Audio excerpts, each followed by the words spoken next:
Spiral. Welcome back to my channel. We're going to do something a little bit different today than we've done recently. It's been a lot of plan with me's and things like that. This is still planner related, of course, but we are going to be uncoiling my new Erin Condren Hourly. That way I can use it inside of my Aura Estelle A5 wide cloud planner. This one here is in the French gray with the silver hardware. So this is just a Erin Condren Hourly. I have done one spread in it, just kind of playing around with it for this week.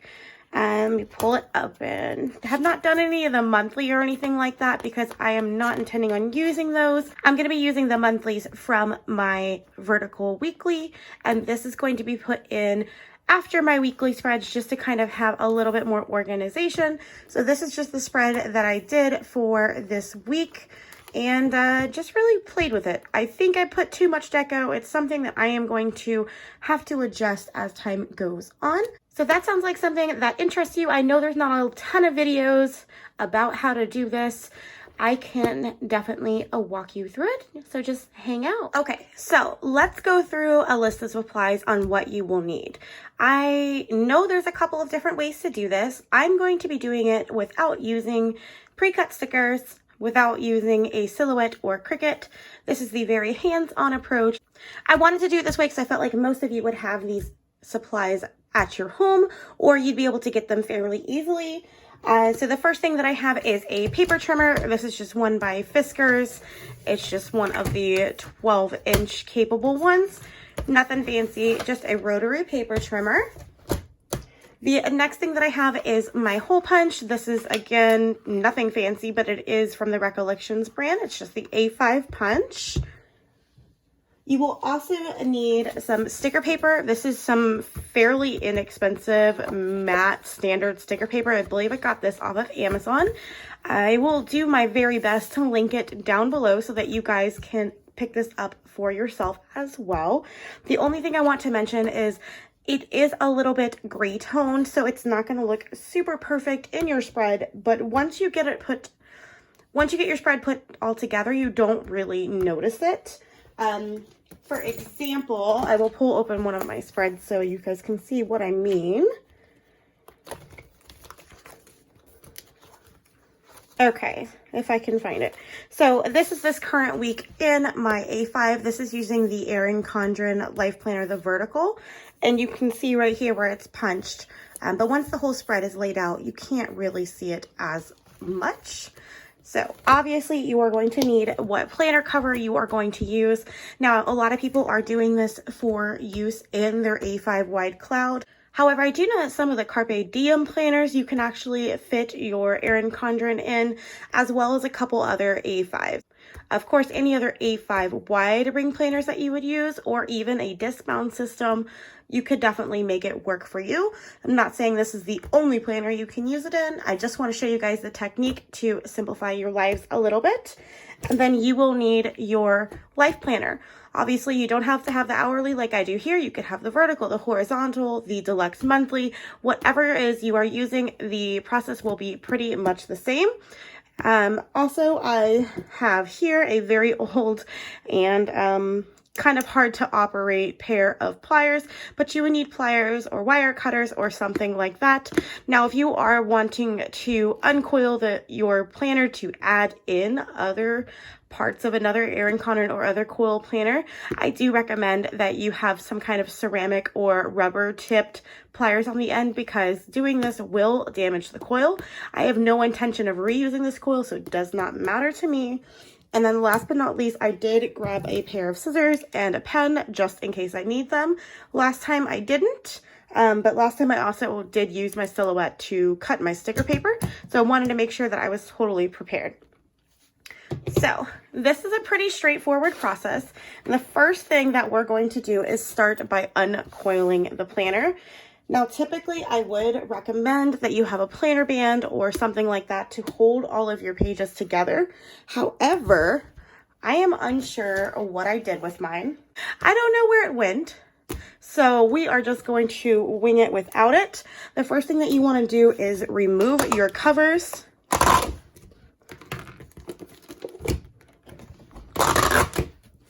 remove your covers from your planner, as well as any other accessories that you may have on your planner, such as dangle clips or your ruler. You don't want anything to be in here, just for simplicity. Now, my plan right now is just to pull out a month at a time. So I am not going to stress too much about getting the entire thing done, but I am going to do the month of April. And what I really like to do for that is just clip that section, because I want to make sure I don't get them moved. I'm also going to take out this perpetual calendar here.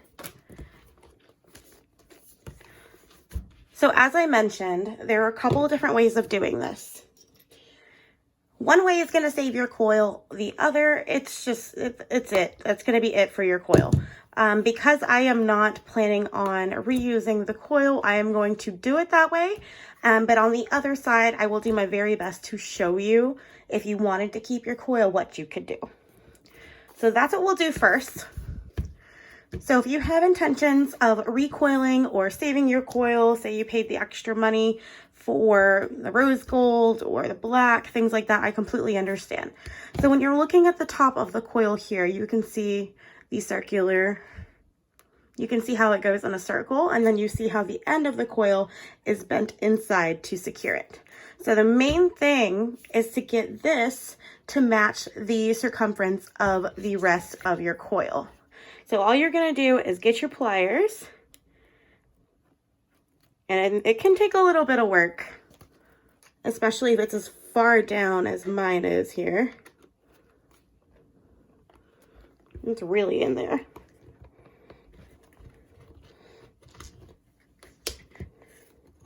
Okay.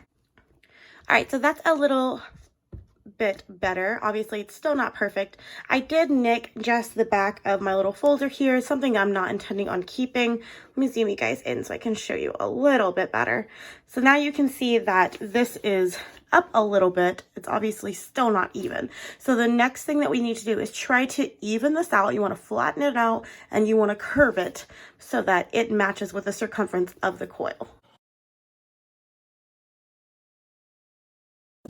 All right, obviously it is still not perfect, but it is fairly rounded out. So that is all you would need to do if you want to save your coil. See how it'll freely move now?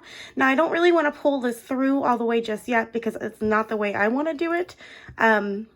But just to show you, it is possible. It does take a little bit of elbow grease, but I know a lot of people were curious on how to do it, but still retain your coil.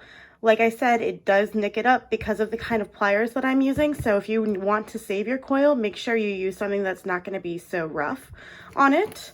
And then if you were going to do it this way where you want to save your coil, you do need to do that to both sides because this one is tucked down in here as well. And it's going to intervene when you try to uncoil.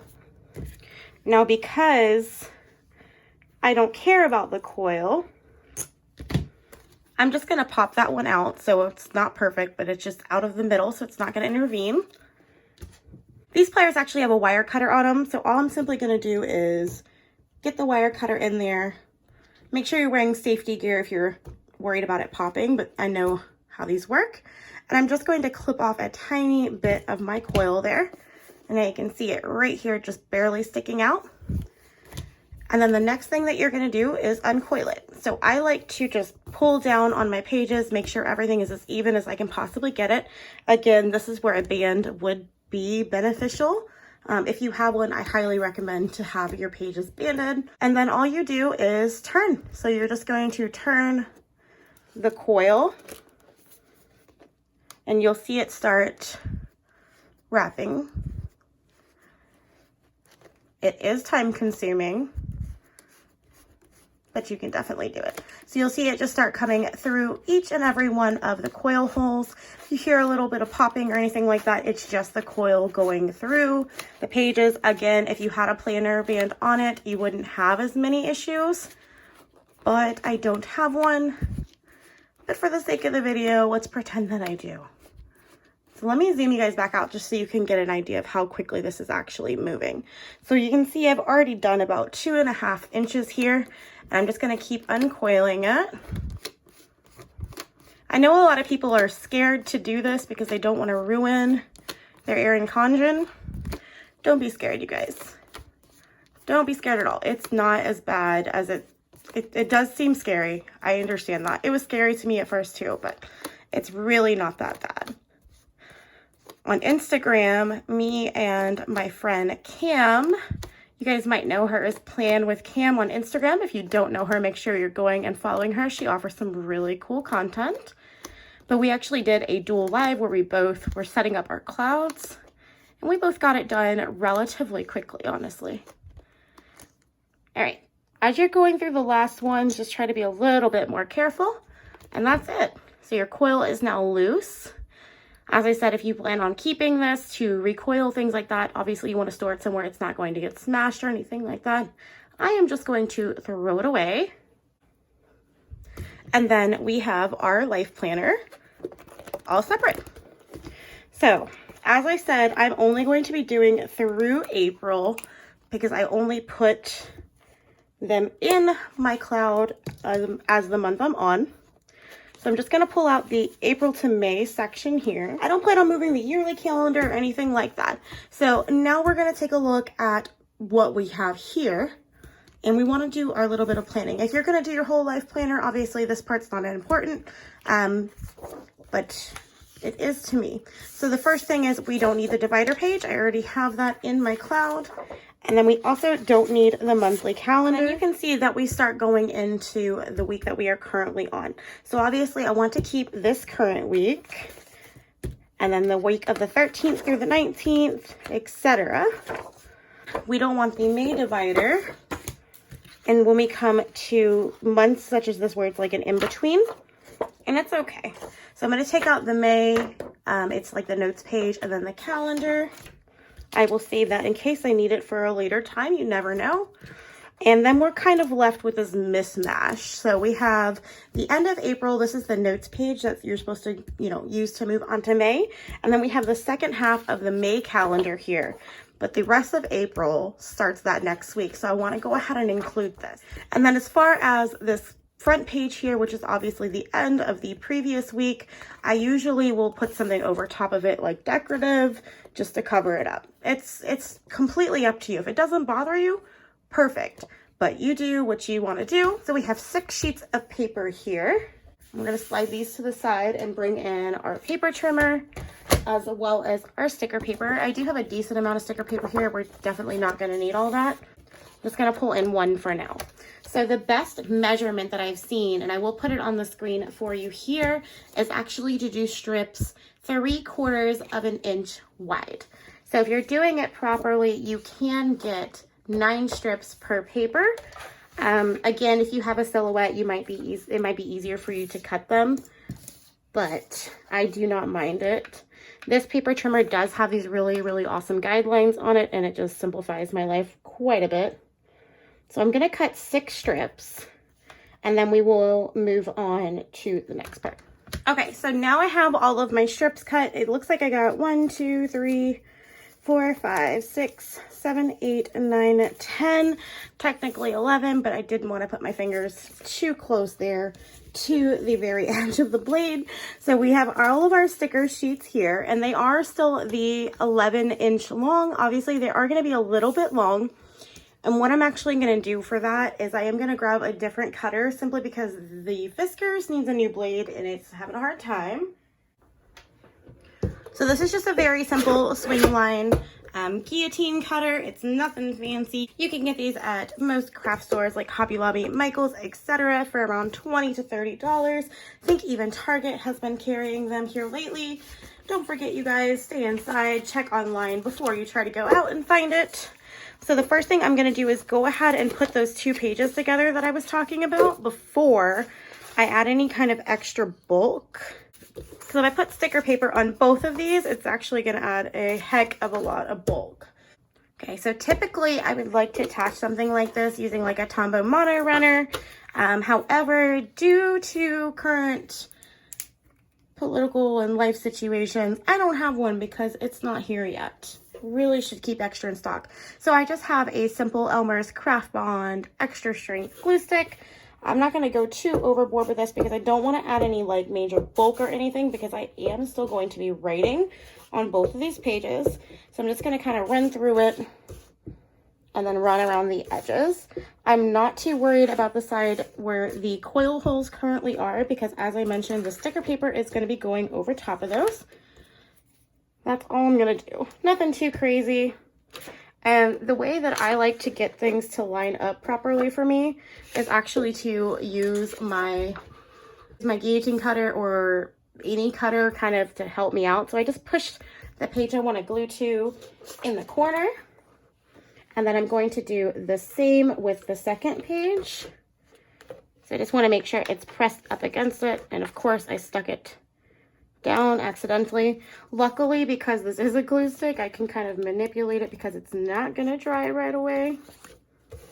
It's probably not the most effective way to do things, but I really want that seamless usability and don't want to see all the extra stuff.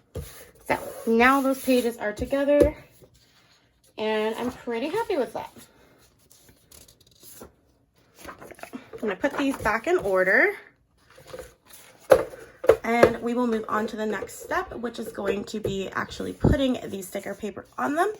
So I'm going to take my first page here and I'm going to line it up to the top just as a straight edge to kind of just keep things in place for me. I'm going to grab one of my sticker sheets. So this can be a little bit annoying to get these open, and I feel like it's actually the most time-consuming part of all of it. But once you get your sticker sheet separated, all you want to do is kind of focus on where half of that would be. What I've realized has been working for me is just to line up one side. Obviously, we'll have to cut off the extra, but it'll be just fine. So I like to line up one side, and then I want to make sure that I am covering my coil holes. And then we just lay it straight down across. I do recommend doing this on a surface that you're going to be able to pull it up, so don't do it on top of any other paper or anything like that. Now you can see the coil holes through here.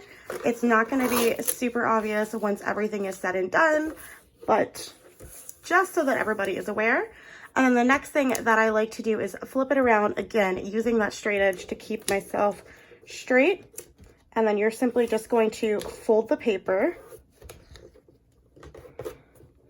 over top of the coil holes on the other side. And then all I'm going to do is take this to my cutter, no matter what cutter you're using or if you're using scissors, and we are just going to, a little harder to cut because I do have overlays on top of everything. So then we have our page completely covered.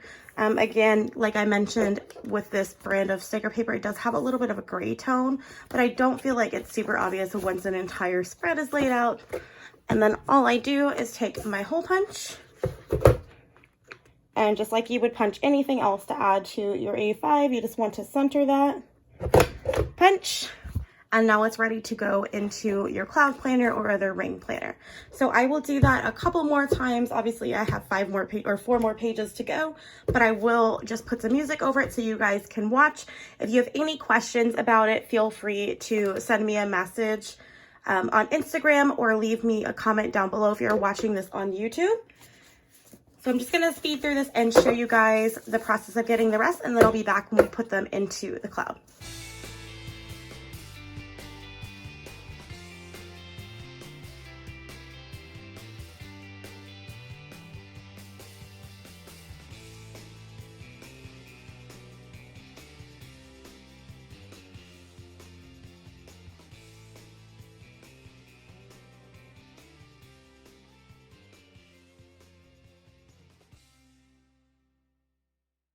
Okay, so I have all of them covered and punched, so they're ready to go into the cloud planner. Now, I do want to say, whatever way you decide to gauge on how you're doing it, just try to make sure you're consistent. If you're not consistent with either how you're doing the sticker paper or where you're punching it, things like that, you could end up with a little bit of mix mash. You could end up with your pages like this or like this, etc. So just make sure that you are trying to keep the consistency to keep them all together and nice and clean. Start to finish, I've only been in here 26 minutes. So it's definitely something that I can set aside 26 minutes, 30 minutes, however many minutes a month to pull in my next monthly. Obviously, I do it twice because I have my vertical as well as my hourly. However, I actually do not need to do it every single month for my weeklies because I actually did quite a few months in advance. So 20 to 30 minutes just to put it together is perfectly fine with me. Now, I do not have a separate tab for daily as it stands right now, and technically this is still going to be a weekly thing. I do fill it out as I go each day. This week, not really sure what I did with it, but it is my birthday weekend, so there's not too much that's happening, so I felt like it was a good week to play with it. So all I'm actually going to do is pull to the very back of April here. So this is only through the 26th, and I will pull in the whole entire May section once we get to this week. All I'm going to do is take this and pop it in right after my vertical weeklies.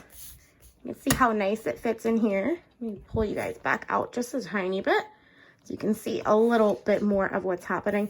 So you can see that it does line up very, very nicely. Everything lays very nice together.